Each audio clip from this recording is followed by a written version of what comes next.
ছন্দনীলের কবি প্রণাম এই বছর 51 বছরে পড়েছে। এটা দীর্ঘদিন যাবৎ চলছে। ত্রিপুরা রাজ্যের প্রতিটি সাংস্কৃতিক সংস্থা এবং শিল্পীরা জড়িত এটাতে এই অংশ। আজকে আমাদের সকালবেলা প্রভাতী অনুষ্ঠান হচ্ছে, সেখানে যেরকম বিভিন্ন সাংস্কৃতিক সংস্থা যোগ দিয়েছেন।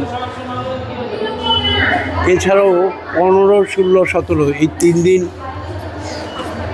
রাত্রিবেলা আমাদের রবীন্দ্রভবন 1 নম্বর হলে অনুষ্ঠান হবে, কবি প্রণবের 2য় পর্বের অনুষ্ঠান। সেই 3 দিন কলকাতা থেকে শিল্পীরা আসছেন। ব্রতদীপ বন্দ্যোপাধ্যায়, বিভা সেনগুপ্তা, আরাত্রিকা সিনহা, এরকম 10 জনের মতন শিল্পী বাইরে থেকে আসছেন। তাছাড়াও লোকাল শিল্পীরা থাকবেন, স্থানীয় শিল্পীরা থাকবেন। এটা যেমন ওই দিন ওই 3 দিনই আমাদের এই যে বিভিন্ন প্রতিযোগিতাগুলো হলো 1, 2 তারিখে রবীন্দ্র ভবনে, সেই প্রতিযোগিতাগুলোর পুরস্কারও ওই 3 দিনই আমাদের বিতরণ করা হবে।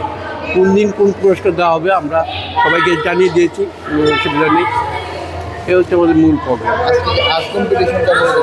আর্ট কম্পিটিশনটা উদ্দেশ্যটা কি? আর্ট কম্পিটিশন তো প্রথম দিন থেকে চলছে। ছেলেরা আঁকবে, উদ্দেশ্য আর কি, শিখবে। 4টে বিভাগ রয়েছে। 4টে বিভাগে 6 বছর অবধি একটা বিভাগ, 6 থেকে 9 বছর একটা, 9 থেকে 12 একটা, 12 থেকে 16 একটা।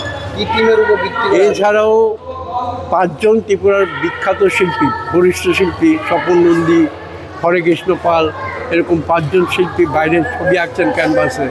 আপনারা দেখতে পাচ্ছেন তো, বাইরে গিয়ে ছবি আঁকতে হবে। তো এটা একটা উৎসব, একটা কবি প্রণাম অনুষ্ঠানকে উপলক্ষ করে একটা উৎসব আমরা 6-7 দিন যাবৎ করে যাচ্ছি।